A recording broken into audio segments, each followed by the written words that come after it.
Hello friends, welcome to Gomati's Kitchen. இப்போ இன்னைக்கு செய்ய போற பால் கொழுக்கட்டைக்குன்னு பாத்தீங்கன்னா கொழுக்கட்டை மாவு நம்ம பிசையணும். அதுக்கு நான் இன்னைக்கு எடுத்துக்கிறதுன்னு பாத்தீங்கன்னா பதப்படுத்தப்பட்ட அரிசி மாவு. அதாவது கடைகள்ல பாத்தீங்கன்னா இடியாப்ப மாவு, கொழுக்கட்டை மாவுன்னு விக்கும் இல்லையா? அந்த மாவை வச்சு தான் நம்ம வந்து பால் கொழுக்கட்டைக்கு மாவு பிசைய போறோம். சாதாரண அரிசி மாவுல செஞ்சீங்க அப்படின்னா உங்களுக்கு கொழுக்கட்டை வந்து சரியா வராது. இன்னைக்கு செய்ய போகிற பால் கொழுக்கட்டைக்குன்னு பார்த்தீங்கன்னா நான் வந்து கிட்டத்தட்ட ஒரு 1.5 கப் அளவுக்கு மெஷரிங் கப்பில் மாவு எடுத்துருக்கிறேன். இப்போ இந்த மாவுக்கு தேவையான அளவு உப்பு, ஒரு 3/4 டீஸ்பூன் அளவுக்கு டேபிள் சால்ட்டு சேர்த்துக்கோங்க. இப்போ இந்த உப்பு மாவில் எல்லாம் நல்லா படுற மாதிரி கலந்து விட்டுக்கலாம். இப்போ இந்த மாவு பிசைகிறதுக்குன்னு பார்த்தீங்கன்னா தண்ணியை வந்து நம்ம கொதிக்க வச்சுட்டு தான் பிசையணும். அப்போ தான் கொழுக்கட்டை சரியாக வரும். பச்சை தண்ணியில் செய்யக்கூடாது.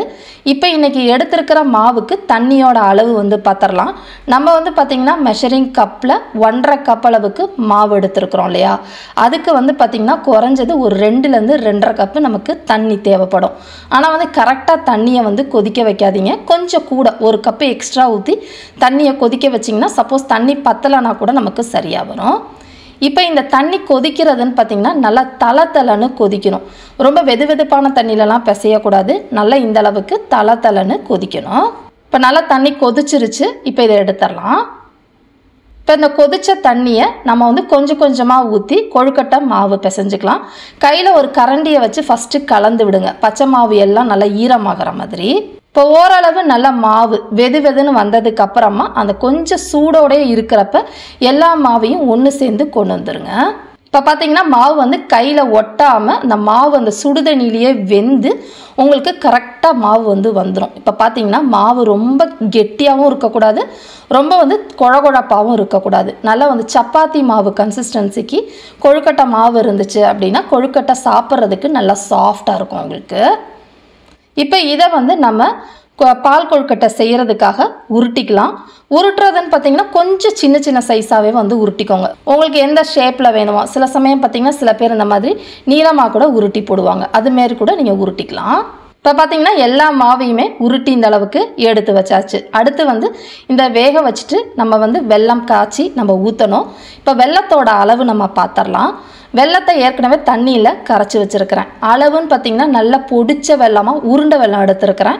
மெஷரிங் கப்பில் 1.5 கப் அளவுக்கு மாவுக்கு கிட்டத்தட்ட 1.5லேருந்து 1.25 கப் எடுத்துக்கோங்க. அப்போ தான் நல்லா இனிப்பாக உங்களுக்கு நல்லாயிருக்கும் சாப்பிட்றதுக்கு.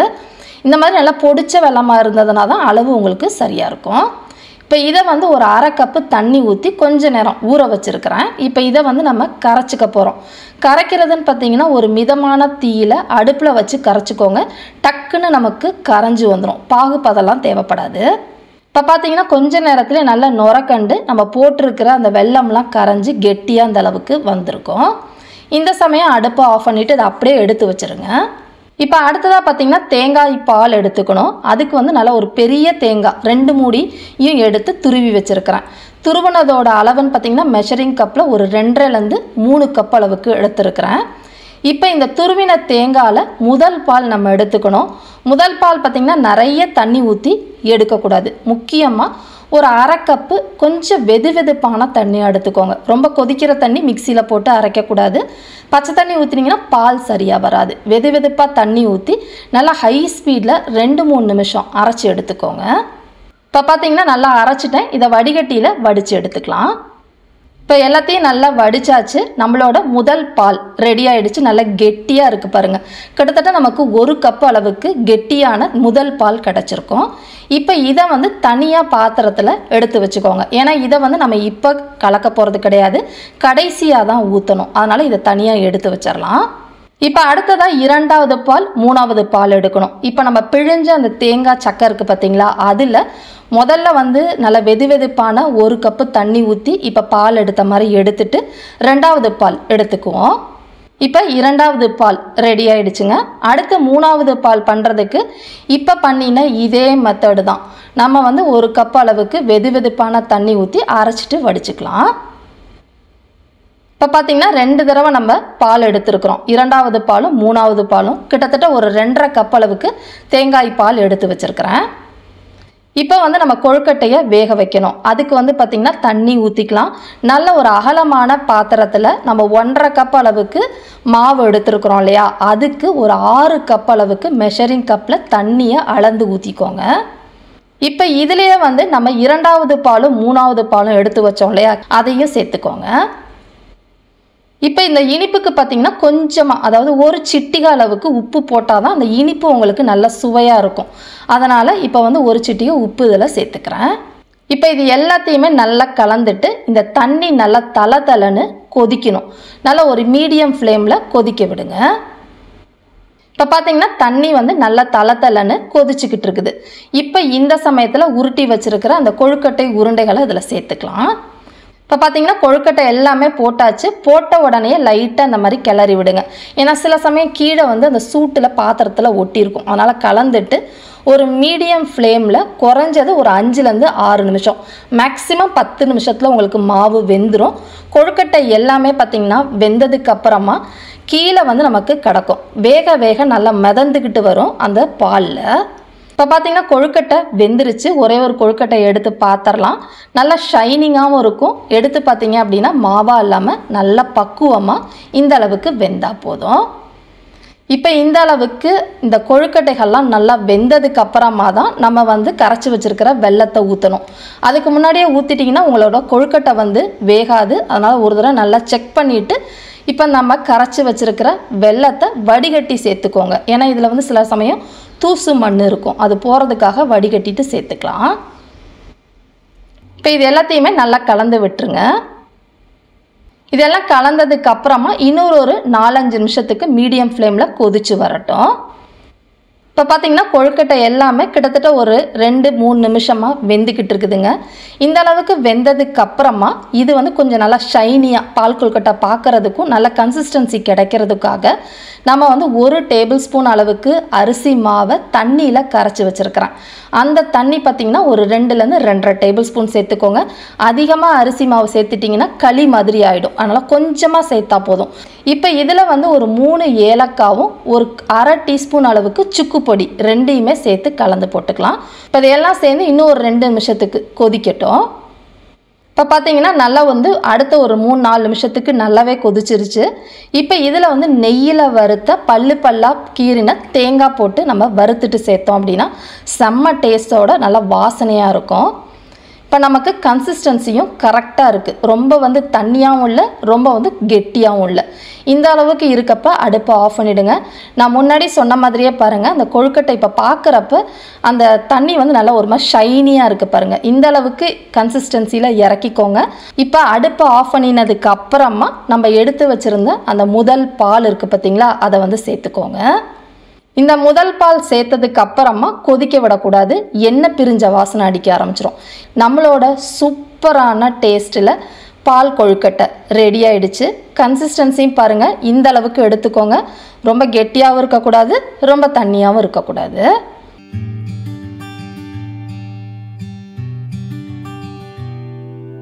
இப்போ பொங்கல் செய்கிறதுக்கு அரிசியோட அளவு பார்த்துடலாம். நான் இன்றைக்கி பொங்கல் செய்கிறதுக்கு எடுத்துருக்கிறதுன்னு பார்த்தீங்கன்னா பொன்னி பச்சரிசி எடுத்துருக்கிறேன். பச்சரிசியில் பொங்கல் செய்கிறப்ப தான் டேஸ்ட்டு நல்லாயிருக்கும்.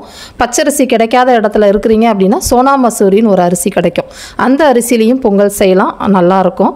இன்றைக்கி அரிசி அளவு பார்த்திங்கன்னா மெஷரிங் கப்பில் 1/2 கப் எடுத்துருக்கிறேன். சப்போஸ் உங்கள்கிட்ட மெஷரிங் கப் இல்லை அப்படின்னா வீட்டில் இருக்கிற டம்ளரோ இல்லை பவுலில் கூட நீங்கள் அரிசி, பருப்பு, வெல்லம், நெய் எல்லாமே ஒரே மெஷர்மெண்ட் கப்லேயே அளந்து நீங்கள் பயன்படுத்திக்கலாம், சரியாக இருக்கும். இப்போ பொங்கல் செய்ய போகிறதுக்கு முன்னாடி பொங்கலுக்கு நம்ம வெல்லம் பயன்படுத்துவோம் இல்லையா, அதையும் பற்றி சொல்லிடுறேன். பொங்கலுக்கு பார்த்திங்கன்னா நிறைய பேர் எந்த வெல்லம் நல்லாயிருக்கும்னு கேட்டிருக்கீங்க. இந்த மாதிரி மண்டை வெல்லம் நல்ல நிறமாக இருக்கிற மாதிரி பார்த்து வாங்கிக்கிட்டிங்கன்னா பொங்கல் கலரும் நல்லாயிருக்கும், டேஸ்ட்டும் நல்லாயிருக்கும். அச்சு வெல்லத்தில் கொஞ்சம் உப்பு இருக்கிற மாதிரி இருக்கும், லைட் கலராக வாங்கிக்கிட்டால். மார்க்கெட்டில் பார்த்திங்க அப்படின்னா இந்த மாதிரி வெல்லம் பொடிச்சதே உங்களுக்கு நல்ல கலராக கிடைக்கும். இந்த மாதிரி வெல்லத்தில் நம்ம பொங்கல் செஞ்சாலும் ரொம்ப நல்லா சூப்பராக டேஸ்ட்டாக இருக்கும். நமக்கு இடிக்கிற வேலையும் கொஞ்சம் மிச்சமாகும். அதனால் உங்களுக்கு எது கிடைக்குதோ அதுக்கேற்ற மாதிரி நீங்கள் பார்த்து வாங்கிக்கோங்க. நான் இன்றைக்கி வந்து பார்த்திங்கன்னா இந்த பொடிச்ச வெல்லத்தை வச்சு தான் செய்ய போகிறேன். இப்போ பொங்கலுக்கு வந்து நம்ம செய்ய போகிறதுக்கு முன்னாடி பருப்பை வந்து நம்ம வறுத்துக்கணும். நான் வந்து 1/4 கப் அளவுக்கு பாசி பருப்பு எடுத்துருக்கிறேன். அதாவது நீங்கள் வந்து எந்த டம்ளரில் 1 கப்பு அரிசி எடுத்தீங்க அப்படின்னா அதில் பாதி அளவு பருப்பு எடுத்துக்கோங்க, சரியாக இருக்கும். இப்போ தீயை இதை மிதமாக வச்சு லைட்டாக பொன்னிறமாக ஆகிற அளவுக்கு வறுத்துக்கலாம். செவக்கணும்னு அவசியம் கிடையாது. இப்போ பார்த்தீங்கன்னா லைட்டாக பொன்னிறமாக செவந்து வந்திருக்கு பாருங்கள். இந்த அளவுக்கு வறுப்பட்டதுக்கு அப்புறமா அடுப்பை ஆஃப் பண்ணிவிடுங்க. அடுப்பை ஆஃப் பண்ணிவிட்டு நம்ம எடுத்து வச்சுருக்கிறோம் இல்லையா, அரிசியும் இதில் சேர்த்துக்கலாம். அரிசி பருப்பெல்லாம் தலை தட்டி எடுக்க வேணாம், கொஞ்சம் குவிச்சலாக எடுத்துக்கோங்க. அப்படி தான் பொங்கலுக்கு சேர்க்கணும். இப்போ இது ரெண்டையுமே நல்லா கலந்து அலம்பி எடுத்துகிட்டு வந்துடலாம். இப்போ பார்த்தீங்கன்னா நல்லா ஒரு 2 தடவை அரிசி பருப்பு கழுவி எடுத்துகிட்டு வந்துட்டேன். இப்போ தண்ணி மெஷர்மெண்ட் எடுத்துக்கலாம். இப்போ நான் வந்து 1/2 கப்பில் அரிசி எடுத்தேன் பார்த்தீங்களா, அதே கப்லேயே 3 கப்பு அளவுக்கு தண்ணி சேர்த்துக்கிறேன். இப்போ அடுத்ததாக பார்த்தீங்கன்னா பருப்பு வந்து 1/4 கப்பு மெஷர்மெண்ட்டில் எடுத்தேன், அதில் 3 கப்பு தண்ணி சேர்த்துக்கிறேன். இப்போ வந்து பார்த்தீங்கன்னா இந்த அரிசி பருப்பு ஒரு 20 நிமிஷம் ஊற வைக்க போகிறேன். அப்போ நமக்கு நல்லா குழைய வெந்து வரும். சப்போஸ் உங்களுக்கு இந்த மாதிரி ஊற வைக்கிற டைம் இல்லை அப்படின்னா 3 பங்கு தண்ணி ஊற்றுனதுக்கு 4 பங்கு தண்ணி ஊற்றி நீங்கள் வந்து வேக வச்சுக்கலாம் உடனே. இப்போ பார்த்தீங்கன்னா அரிசி பருப்பு ரெண்டையுமே நல்லா ஒரு 20 நிமிஷம் ஊற வச்சுட்டேன். நல்லா வந்து ஊறிடுச்சு பாருங்கள். இப்போ நம்ம இதை வேக வச்சுக்கலாம். வேக வைக்கிறதுக்கு குக்கரை மூடிக்கோங்க. ப்ரெஷர் வச்சுட்டு ஒரு மிதமான தீயில் 4லேருந்து 5 விசில் விடுங்க. கரெக்டாக நல்லா குழைய நமக்கு பக்குவமாக வெந்து வந்துடும். இப்போ இந்த பொங்கல் வேகிறதுக்குள்ளே நம்ம வந்து வெல்லத்தை கரைச்சி எடுத்து வச்சுக்க போகிறோம். அதுக்கு வந்து பார்த்திங்கன்னா நம்ம அரிசி வந்து 1/2 கப்பு எடுத்துருக்குறோம் இல்லையா, அதில் 2 பங்கு அளவுக்கு வெல்லம், அதாவது மெஷரிங் கப்பில் 1 கப்பு நல்லா பொடிச்ச வெல்லமாக எடுத்துருக்குறேன். இந்த மாதிரி பொடிச்சதாக சேர்த்துக்கோங்க. இந்த அளவு பார்த்திங்கன்னா ஒரு மீடியம் டேஸ்ட்டில் இருக்கும். நல்ல தித்திப்பாக உங்களுக்கு வேணும் அப்படின்னா 3 பங்கு நீங்கள் வந்து வெல்லம் சேர்த்துக்கலாம். இதில் ஒரு 1/4 கப்பு தண்ணி ஊற்றி, இப்போ நான் இதை பாகுலாம் காய்ச்ச போகிறது கிடையாது, இதில் இருக்க தூசு மண்ணை நம்ம வடிகட்டணும். அதுக்காக இதை கரைச்சிக்கலாம். இப்போ பார்த்தீங்கன்னா நல்லா கரைஞ்சிடுச்சு. இந்த பாகு வந்து கொஞ்சம் வெதுப்பாக வச்சுக்கோங்க. அப்போ தான் நம்ம பொங்கலில் ஊற்றி கலர்றதுக்கு சரியாக இருக்கும். இப்போ இதை அடுப்பை ஆஃப் பண்ணிவிட்டு எடுத்து வச்சுருவோம். இப்போ பார்த்தீங்கன்னா 4 விசில் வச்சுருந்தேன். ப்ரெஷர் நல்லா ரிலீஸ் ஆகிடுச்சு. ஓப்பன் பண்ணி பார்த்துடலாம். இப்போ பார்த்தீங்கன்னா போட்டிருக்கிற அரிசி பருப்பு ரெண்டுமே நல்லா பக்குவமாக வெந்துருச்சு. இப்போ இதை வந்து நம்ம மசிக்கணும். மசிக்க போகிறதுக்கு முன்னாடி இன்றைக்கி வந்து இந்த பொங்கலுக்கு 1/2 கப்பு நம்ம அரிசி எடுத்துருந்தோம் இல்லையா, அதில் 3/4 கப்பு அளவுக்கு நெய் எடுத்துருக்கிறேன். அந்த நெய்யில் பாதி அளவு நெய் இப்போ சேர்த்துக்கோங்க. கூடவே இதில் 1 சிட்டிகை அளவுக்கு உப்பு, இனிப்புனால கொஞ்சமாக உப்பு கட்டாயமாக சேர்த்துக்கணும். இப்போ இதை வந்து நல்லா மசிச்சு விட்டுக்கலாம். இப்போ உங்களுக்கு பார்க்குறப்பே தெரியும்னு நினைக்கிறேன், ஊற்றின தண்ணி அளவு கரெக்டாக இருக்கிறப்ப தான் உங்களுக்கு பொங்கல் இந்த மாதிரி மசிக்கிறப்ப இந்த கன்சிஸ்டன்சியில் உங்களுக்கு வரும். இப்போ இந்த சமயத்தில் ஏற்கனவே நம்ம கரைச்சி எடுத்து வச்சுருக்கோம் பார்த்தீங்களா வெள்ளைக்கரைசல், அதை வந்து வடிகட்டிக்கலாம். முக்கியமாக அந்த வெள்ளைக்கரைசல் கொஞ்சம் வெதுப்பாக இருக்கணும். ரொம்ப கெட்டியாகவும் இருக்கக்கூடாது, ரொம்ப தண்ணியாகவும் இருக்கக்கூடாது. இப்போ நான் ஊற்றின மாதிரி உங்களுக்கு கன்சிஸ்டன்சியில் இருக்கணும். இந்த வெள்ளைக்கரைசல் சேர்த்த பிறகு அடுப்பு தீயை சிம்மில் வச்சுட்டு கலந்து கொடுங்க. இந்த அளவோட நீங்கள் தண்ணி ஊற்றுனீங்கன்னா உங்களை பொங்கல் அந்த கரண்டியிலேருந்து தொன்னையில் விடுறப்ப அது ஒட்டாமல் உங்களுக்கு பக்குவமாக விடும். இதில் ஒரு 1/2 கப்பு துருவின தேங்காயும் சேர்த்து நல்லா கலந்து விடுங்க. இந்த மாதிரி துருவின தேங்காய் வேணான்னா பல்லாக கீறி நெய்யில் வறுத்துட்டும் சேர்த்துக்கலாம், நல்லாயிருக்கும். இப்போ இதில் வந்து பார்த்தீங்கன்னா 3 ஏலக்காவை கொஞ்சமாக சர்க்கரை போட்டு பொடிச்சிட்டு சேர்த்துக்கிறேன். அடுத்ததா கோயிலில் கொடுக்குற அந்த ஃப்ளேவரும் டேஸ்ட்டும் வரணும் அப்படின்னா இதில் ஜாதிக்காய் இருக்குது பார்த்தீங்களா, ஜாதிக்காயை ஒரு 1/2 சிட்டிகை மட்டும் இந்த மாதிரி துருவிட்டு சேர்த்துக்கோங்க, ரொம்ப அதிகமாக சேர்த்துறாதீங்க. அடுத்ததா வந்து பார்த்தீங்கன்னா பச்சை கற்பூரம், அதாவது எடிபிள் கேம்ஃபர்னு கடைகளில் கிடைக்கும், அதுவும் கொஞ்சமாக எடுத்து அதை பொடிச்சிட்டு சேர்த்துக்கோங்க. இந்த ஜாதிக்காவும் அதே மாதிரி எடிபிள் கேம்ஃபர் பச்சை கற்பூரமாக அதிகமாக சேர்த்துடக்கூடாது, கடுத்து போயிடும். இப்போ இது எல்லாத்தையும் சேர்த்து நல்லா கலந்து விடுங்க. இந்த சமயம் பொங்கல் ரொம்ப வந்து கெட்டியாக இருக்கிற மாதிரி இருந்துச்சுன்னா கொதிக்க தண்ணி கொஞ்சமாக ஊற்றிட்டு கலந்துக்கோங்க. இப்போ இந்த பக்குவம் வந்ததுக்கு அப்புறமா அடுப்பை ஆஃப் பண்ணிட்டு இதுக்கு நம்ம ஒரு முந்திரி பருப்பு திராட்சையை வறுத்துட்டு சேர்த்துக்க போகிறோம். இப்போ முந்திரி பருப்பு திராட்சை வறுக்கிறதுக்கு மிச்சம் ஒரு 1/4 கப்பு நெய் எடுத்து வச்சிருந்தோம் பார்த்தீங்களா, அதை இதில் சேர்த்துக்கிறேன். இப்போ காஞ்சதுக்கு அப்புறமா உங்களுக்கு விருப்பத்துக்கு தகுந்த மாதிரி முந்திரி பருப்பு, நான் 10 முந்திரி பருப்பை உடைச்சிட்டு சேர்த்துருக்கிறேன். இப்போ இதை வந்து லைட்டாக செவக்க விடுங்க. செவந்ததுக்கு அப்புறமா 1 டேபிள் ஸ்பூன் அளவுக்கு உலர் திராட்சையும் சேர்த்து, இது ரெண்டுமே, அதாவது உலர் திராட்சை நல்லா பலூன் மாதிரி உப்பி வரணும், அந்த முந்திரி பருப்பும் நல்லா இந்த மாதிரி செவந்து வந்ததுக்கு அப்புறமா இதை எடுத்து நம்ம பொங்கலில் சேர்த்துடலாம். நெய் அளவு உங்களுக்கு விருப்பத்துக்கு தகுந்த மாதிரி எவ்வளோ வேணுமோ கூட குறைச்சி சேர்த்துக்கோங்க. கொஞ்சம் தாராளமாக விட்டால் தான் பொங்கலோட டேஸ்ட் நல்லாயிருக்கும். இப்போ பாருங்களேன், அந்த கரண்டியிலேருந்து அந்த பொங்கல் விடுறப்ப ஒட்டாமல் விழணும். அது மாதிரி இருந்தால் தான் டேஸ்ட் நல்லாயிருக்கும். தண்ணியாக இலையில போட்டோன்னா ஓடக்கூடாது. அந்த மாதிரி இருந்துச்சுன்னா பொங்கல் டேஸ்ட்டு கொஞ்சம் இந்த கஞ்சி கோத்தா மாதிரி நல்லா இருக்காது. இப்போ நம்மளோட சூப்பர் டேஸ்ட்டில் கோவில் சுவையில் கிடைக்கிற மாதிரியே சக்கரை பொங்கல் ரெடி ஆயிடுச்சு. இப்போ பூரண கொழுக்கட்டை பண்ணுறதுக்கு பூரணம்லாம் ரெடி பண்ணிக்குவோம். ஃபஸ்ட்டு செய்ய போகிறது கார பூரண கொழுக்கட்டை. இதுக்கு நம்ம ஒரு சில சாமான்கள் ஊற வச்சு அரைக்கணும். ஃபஸ்ட்டு எடுத்துருக்கிறோம் பார்த்திங்கன்னா அரை கப் அளவுக்கு உருட்டு உளுத்தம் பருப்பு எடுத்துக்கலாம். அடுத்ததாக பார்த்திங்கன்னா ஒரு 1லேருந்து 1.5 டேபிள் ஸ்பூன் அளவுக்கு கடலைப்பருப்பு எடுத்துக்கோங்க. இப்போ இந்த கடலைப்பருப்பு உளுத்தம் பருப்பு ரெண்டையுமே சேர்த்தே ஊற வச்சுக்கலாம். நான் ஏற்கனவே ஊற வச்சு எடுத்து வச்சிருக்கிறேன். இது 2 தடவை நல்லா கழுவிட்டு குறைஞ்சது ஒரு 1.5 மணி நேரத்துலேருந்து 2 மணி நேரம் நல்லா ஊற வச்சு எடுத்துக்கோங்க. இப்போ இந்த ஊற வச்சதை அரைக்கிறதுக்கு ஒரு சின்ன மிக்சி ஜார் எடுத்துட்டு இதில் இருக்க தண்ணியை வடிச்சிட்டு வெறும் பருப்பை மட்டும் சேர்த்துக்கலாம். இப்போ இதில் காரத்துக்கு தகுந்த மாதிரி பச்சை மிளகாய் 4 பச்சை மிளகாய் சேர்த்துருக்கிறேன். கூடவே பார்த்தீங்கன்னா அரை டீஸ்பூன் அளவுக்கு சீரகம்,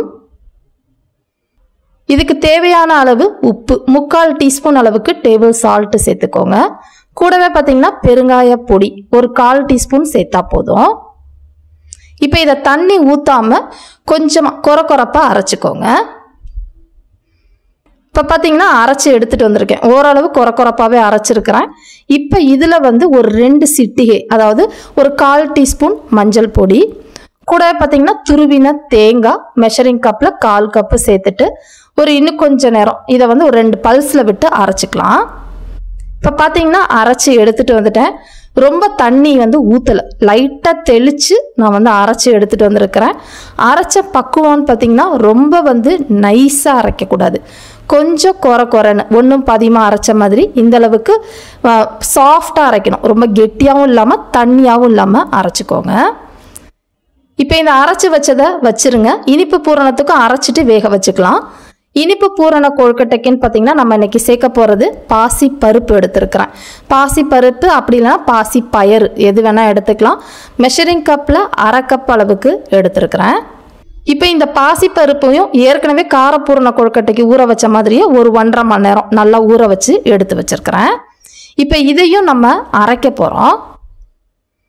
இப்போ இதை அரைக்கிறதுக்கு ஒரு மிக்சி ஜாரில் பருப்பை மட்டும் நம்ம தண்ணியை வடிச்சிட்டு சேர்த்துக்கலாம்.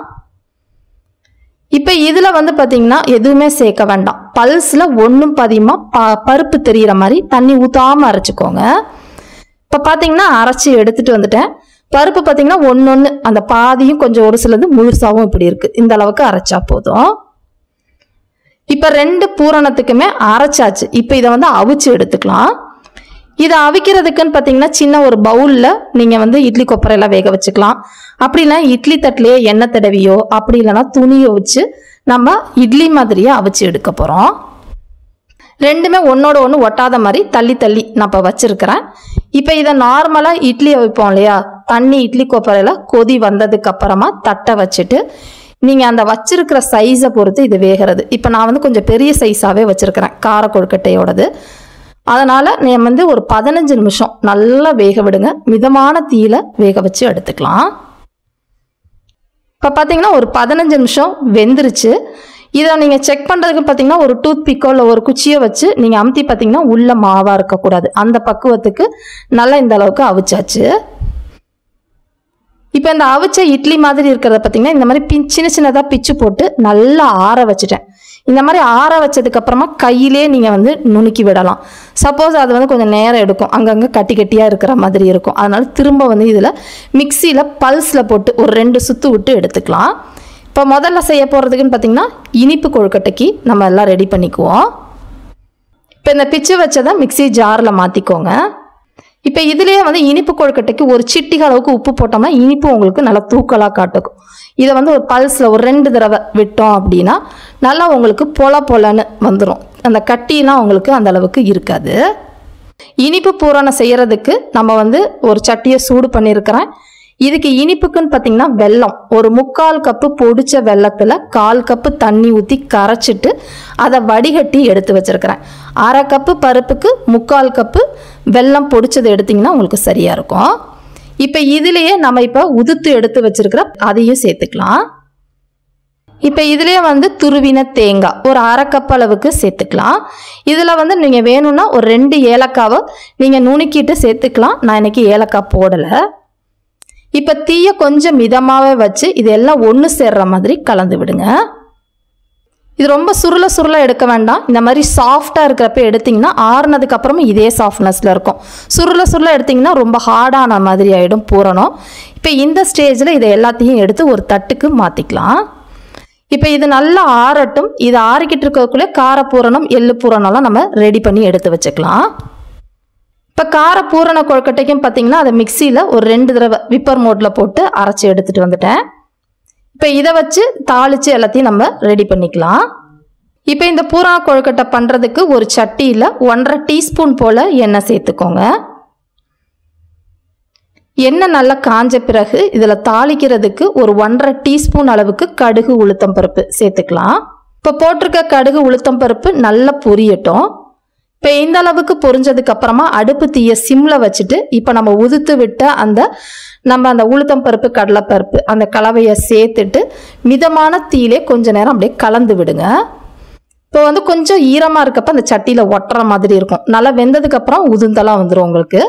இப்போ ஓரளவு இந்த அளவு ஈரமாக இருக்கிறப்பயே நம்ம வந்து பொடியாக நறுக்கினா கருவேப்பிலை கொத்தமல்லி இலைகளை சேர்த்து பரட்டி விட்டு அடுப்பை ஆஃப் பண்ணிவிடுங்க. ரொம்ப வரன்னு எடுக்க வேண்டாம். ஓரளவு நல்லா சாஃப்டாக இருக்கப்பே எடுத்துக்கிட்டிங்கன்னா கரெக்டாக இருக்கும். இப்போ இதையும் ஒரு தட்டுக்கு மாற்றிக்கலாம். இப்போ அடுத்ததாக பார்த்தீங்கன்னா எள்ளு பூரண கொழுக்கட்டை செய்கிறதுக்கு எல்லாத்தையும் அரைக்க போகிறோம். அதுக்கு ஒரு மிக்சி ஜாரில் முதல்ல சேர்க்க போகிறதுன்னு பார்த்தீங்கன்னா வறுத்த எள்ளு 1/4 கப்பு. நீங்கள் வந்து கருப்பு எள்ளு எடுத்துக்கலாம், இல்லை வெள்ளை எள்ளு எதுவாக இருந்தாலுமே வெறுஞ்சட்டியில் நல்லா சடன்னு புரிகிற மாதிரி வறுத்துட்டு சேர்த்திங்கன்னா தான் வாசனையாக இருக்கும், இல்லாட்டி கசப்பாக இருக்கும் உங்களுக்கு எள்ளு. இப்போ நம்ம செய்ய போகிறதுக்கு 1/4 கப்பு தாராளமாக போதும். இப்போ இதுலேயே வந்து பார்த்திங்கன்னா பொட்டுக்கடலை வந்து 1/2 கப்புக்கு கொஞ்சம் கம்மியாக 1/3 கப் அளவுக்கு சேர்த்துருக்குறேன். இதை முதல்ல பொடிச்சுக்கலாம். இப்போ பார்த்தீங்கன்னா எல்லாமே நல்லா பொடிச்சாச்சு. இப்போ இதுக்கு இனிப்புக்குன்னு பார்த்தீங்கன்னா வெல்லம் தான் சேர்க்க போகிறேன். கடையெல்லாம் பொடிச்ச வெல்லமாகவே கிடைக்கும். அதாவது ஆர்கானிக் வெல்லம் சுத்தமாக நமக்கு இருக்கிறது கிடைக்கும். அது வந்து 1/2 கப்பு சேர்த்துருக்குறேன். இதுக்கு பதிலாக நீங்கள் நாட்டு சக்கரை கூட சேர்த்துக்கலாம், நல்லாயிருக்கும். இப்போ இதையும் போட்டு ஒரு 2 சுற்று எடுத்துகிட்டு வந்துடலாம். இப்போ பார்த்தீங்கன்னா அரைச்சிட்டேன். எள்ளு பூரணத்துக்கு ட்ரையாக எல்லாத்தையும் அரைச்சாச்சு. இப்போ இதில் வந்து நம்ம துருவின தேங்காய் சேர்த்துக்கணும். தேங்காய் பார்த்தீங்கன்னா மெஷரிங் கப்பில் ஒரு 1/2 கப்பு சேர்த்துக்கோங்க, சரியாக இருக்கும். இப்போ இது எல்லாத்தையுமே நல்லா கலந்து விட்டுற வேண்டியதான். இப்போ நமக்கு எள்ளு பூரணமும் ரெடி ஆயிடுச்சு. ஏற்கனவே பார்த்தீங்கன்னா நம்ம இனிப்பு பூரணம் கார பூரணம் மொத்தமாக 3 பூரணமும் ரெடி ஆனதுக்கு அப்புறமா கொழுக்கட்டை மாவு பிசைஞ்சு கொழுக்கட்டை பண்ணோம்னா சரியாக இருக்கும். இப்போ மாவு ரெடி பண்ணிக்குவோம். இப்போ கொழுக்கட்டை மாவு பிசைகிறதுக்கு நம்ம எடுத்துருக்கிற மாவுன்னு பார்த்தீங்கன்னா பதப்படுத்தப்பட்ட அரிசி மாவு. அதாவது கொழுக்கட்டை மாவு இடியாப்ப மாவுன்னு விற்கும் பார்த்தீங்களா, அந்த மாவு தான் எடுத்துக்கணும். சாதாரண அரிசி மாவு எடுத்திங்கன்னா கொழுக்கட்டை பக்குவம் உங்களுக்கு சரியாக வராது. இப்போ நான் எடுத்துருக்கிறதுக்குன்னு பார்த்தீங்கன்னா நான் இன்றைக்கி மெஷரிங் கப்பில் 2 கப் அளவுக்கு அரிசி மாவு பதப்படுத்தப்பட்ட கொழுக்கட்டை மாவு எடுத்துருக்கிறேன். 1 கப்புக்குன்னு பார்த்தீங்கன்னா 10லேருந்து 13 கொழுக்கட்டை உங்களுக்கு சரியாக வரும். இப்போ இந்த கொழுக்கட்டை மாவு பிசைகிறதுக்கு தண்ணியை நம்ம கொதிக்க வைக்கணும். நான் வந்து ஒரு 6 கப்பு தண்ணி கொதிக்க வச்சுருக்கிறேன். தண்ணி பார்த்தீங்கன்னா நல்லா தளன்னு இந்த அளவுக்கு கொதிக்கணும். சும்மா லைட்டாக சுட்டாலாம் மாவு பக்குவம் உங்களுக்கு சரியாக வராது. இந்த அளவுக்கு கொதிக்கணும். இப்போ இந்த மாவுக்கு தேவையான அளவு உப்பு 1 டீஸ்பூன் அளவுக்கு டேபிள் சால்ட் சேர்த்துக்கலாம். இப்போ இதெல்லாம் நல்லா கலந்து விட்டுட்டு மாவு பிசைய ஆரம்பிச்சிடுவோம். இந்த மாவில் எடுத்தோடனே அதிகமாக தண்ணியை ஊற்றி பிசைய வேண்டாம், கொஞ்சமாக ஊற்றி பிசைஞ்சுக்கோங்க. தண்ணி அளவுன்னு பார்த்தீங்கன்னா 1 கப் மாவுக்கு 1/2 கப்பு தண்ணி தேவைப்படும். இருந்தாலும் நம்ம சில மாவு தண்ணி அதிகமாக இருக்கும் பழைய மாவாக இருந்தால், அதனால் தண்ணி கொஞ்சம் ஜாஸ்தியாகவே கொதிக்க வச்சு எடுத்துக்கோங்க. இப்போ தண்ணி பச்சை மாவுலாம் இல்லாமல் ஊற்றி இந்த அளவுக்கு கலந்ததுக்கு அப்புறமா கொஞ்சம் வெதுன்னு இருக்கிறப்பயே எல்லா மாவையும் ஒன்று சேர கலந்து விட்டுறலாம். இப்போ பார்த்தீங்கன்னா மாவு பிசைஞ்சிட்டேன். மாவு வந்து ரொம்ப கெட்டியாகவும் பிசையக்கூடாது, தண்ணியாகவும் பிசையக்கூடாது. நல்லா சாஃப்டான சப்பாத்தி மாவு பதத்துக்கு இந்த அளவுக்கு பிசைஞ்சா போதும். இந்த மாவில் கொழுக்கட்டைக்கு நம்ம அந்த சொப்பு செய்கிறது எப்படிங்கிறத பார்க்கலாம். கொஞ்சமாக மாவு எடுத்து உருட்டிக்கோங்க. உருட்டிட்டு தட்டி பாருங்கள். கொஞ்சம் கூட உங்களுக்கு அந்த சைடில் கிராக்கு வெடிப்பு எதுவுமே இல்லாமல் மாவு சாஃப்டாக பிசைஞ்சாச்சு. இப்போ இதை கையிலே சொப்பு செய்கிறதுக்கு ஓரம் போல் சைடில் இந்த மாதிரி லைட்டாக ப்ரெஸ் பண்ணிக்கிட்டே ஒரு பாகமாக அப்படியே உள்ள நீங்கள் சுற்றிக்கிட்டே வரணும். மாவு கரெக்டாக பிசைஞ்சிருந்தீங்க அப்படின்னா கையில் எண்ணெயோ நெய்யோ எதுவுமே தடவ வேண்டாம். மாவு உங்களுக்கு சொப்பு செய்கிறதுக்கு பர்ஃபெக்டாக வரும். இப்போ இந்த மாவு நம்ம கொழுக்கட்டை பண்ணுறப்ப மிச்ச மாவெல்லாம் மூடி வச்சுக்கோங்க. திறந்தே வச்சிங்க அப்படின்னா மாவு காஞ்சி போயிடும். இப்போ பார்த்தீங்கன்னா சொப்பு நல்லா செஞ்சாச்சு பாருங்கள். இந்த மாதிரி கையில் செய்ய வரலன்னா நம்ம இலை அடைக்கலாம், தட்டிட்டு மூடுவோம் பார்த்தீங்களா, அந்த மாதிரி கூட நீங்கள் செஞ்சுக்கலாம். இப்போ நம்ம பூரணம் ஃபில் பண்ணிக்க போகிறோம். நம்ம செஞ்சு வச்ச 3 பூரணத்துலேயும் உங்களுக்கு எத்தனை கொழுக்கட்டை வேணுமோ அத்தனை கொழுக்கட்டை நீங்கள் ஸ்டஃப் பண்ணிக்கலாம். முக்கியமாக இது மாதிரி க்ளோஸ் பண்ணுறப்ப எண்ணெய் தடவி க்ளோஸ் பண்ணிடாதீங்க. ஏன்னா வேகிறப்ப அந்த கொழுக்கட்டை ஓப்பன் ஆகி பிரிஞ்சுக்கும். எப்போதுமே வேணும்ல லைட்டாக தண்ணியை தொட்டு மூடிக்கோங்க. நம்ம பிசைஞ்சிருக்க மாவு பக்கத்துக்கு நம்ம எதுவுமே தடவ வேண்டாம். லைட்டாக நம்ம ப்ரெஸ் பண்ணாலே நல்லா மூடிடும். இப்போ அடுத்து மோதகம் பண்ணுறதுக்குன்னு பார்த்தீங்கன்னா மோதக அச்சு கடைகளில் கிடைக்கிது. அதில் நல்ல எண்ணெயை தடவிட்டு தேவையான அளவு மாவை ஸ்டஃப் பண்ணிக்கலாம். மாவு ரொம்ப கெட்டியாக வர மாதிரி ஸ்டஃப் பண்ணாதீங்க. ஒரு லேயர் மெல்லிஸாக வர மாதிரி இந்த மாதிரி ஃபில் பண்ணதுக்கு அப்புறமா தேவையான அளவு பூரணம். நான் மோதகம் பார்த்தீங்கன்னா எள்ளு பூரணம் வச்சு பண்ணி காட்டுறேன் உங்களுக்கு. இப்போ எள்ளு பூரணம் ஸ்டஃப் பண்ணதுக்கு அப்புறமா கொஞ்சமாக நம்மளோட அரிசி மாவு எடுத்து மேலே அதை க்ளோஸ் பண்ணிக்கோங்க. இப்போ அவ்வளோதான், நம்மளோட மோதகம் இந்த மாதிரி ப்ரெஸ்லையும் பண்ணிக்கலாம். சோமாஸ் அச்சு கிடக்குது பார்த்தீங்களா, அதில் நீங்கள் கொழுக்கட்டை கூட செஞ்சுக்கலாம், சரியாக வரும். இப்போ பார்த்தீங்கன்னா எல்லாமே நான் ஓரளவு ஒரு 2 பேட்ச் பண்ணிட்டேன். இதை நம்ம அவிச்சு எடுக்கிறதுக்கு நான் ஸ்டீமர் யூஸ் பண்ணியிருக்கிறேன். இதுக்கு பதிலாக நீங்கள் நம்ம இட்லி தட்டில் கூட நீங்கள் வச்சுக்கலாம். ஒரு லேயரில் கார கொழுக்கட்டையும் ஒரு லேயர்லையும் இனிப்பு கொழுக்கட்டை வச்சுருக்கிறேன். இப்போ நார்மலாக இட்லி சட்டியில் தண்ணி நல்லா கொதிச்சதுக்கப்புறமா இட்லி தட்டு வச்சு அவிப்போம். இதை வச்சுட்டு குறைஞ்சது ஒரு 5-7 நிமிஷம், ஏற்கனவே வெந்த மாவு தான், 7 நிமிஷத்துல உங்களுக்கு நல்லா வெந்துடும். இப்போ பார்த்தீங்கன்னா 7 நிமிஷத்தில் நல்லா வெந்துருச்சு. மாவு பார்த்தீங்கன்னா கொஞ்சம் கூட விரிசல் வரல, ஓப்பன் ஆகலை, நல்லா பலன்னு சூப்பராக வெந்திருக்கு பாருங்கள். ஒன்று மேலே ஒன்று வைக்காதீங்க. ஒன்று ஓப்பன் ஆகும், அடுத்தது மேலே அந்த இனிப்பு ஒட்டிக்கும். அதனால் இப்படி வச்சாலே உங்களுக்கு கரெக்டாக இருக்கும். இப்போ கொஞ்சம் ஆறுனதுக்கு அப்புறமா ஹேட் பேக்கில் மாற்றிக்கலாம். சூடாக எடுத்திங்கன்னா சம்டைம்ஸ் சாஃப்டாக இருக்கப்போ உடஞ்சிரும்.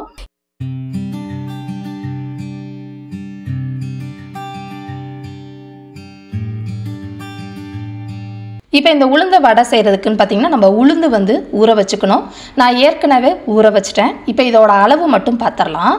இன்றைக்கி நான் எடுத்துருக்கிறதுன்னு பார்த்தீங்கன்னா மெஷரிங் கப்பில் 1.5 கப்பு, அதாவது தலை தட்டி 1 கப்பும் ஒரு 1/2 கப்பு எக்ஸ்ட்ரா எடுத்துருக்கிறேன். நீங்கள் வீட்டில் இருக்கிற டம்ளரில் கூட அளந்துக்கலாம். இப்போ இதை ஊற வைக்கிறதுன்னு பார்த்தீங்கன்னா 2-3 தடவை நல்லா கழுவிட்டு தண்ணியை ஊற்றி ஃப்ரிட்ஜில் வச்சுருங்க. ஃப்ரிட்ஜில் குறைஞ்சது ஒரு 1.5 மணி நேரத்துலேருந்து 2 மணி நேரம் ஊறினா போதும். ரொம்ப நேரம் ஊறிச்சுன்னா உங்களுக்கு மாவு நல்லா காணாது. இப்போ பார்த்தீங்கன்னா தண்ணி எல்லாத்தையுமே வடித்து எடுத்துகிட்டு வந்துட்டேன். இப்போ இதை மிக்சியில் போட்டு அரைச்சிக்குவோம். இப்போ மாவு அரைக்கிறதுக்குன்னு பார்த்தீங்கன்னா பெரிய மிக்சி ஜார், அப்படி இல்லைன்னா சின்ன மிக்சி ஜார் எது இருக்குதோ நீங்கள் எடுத்துக்கலாம்.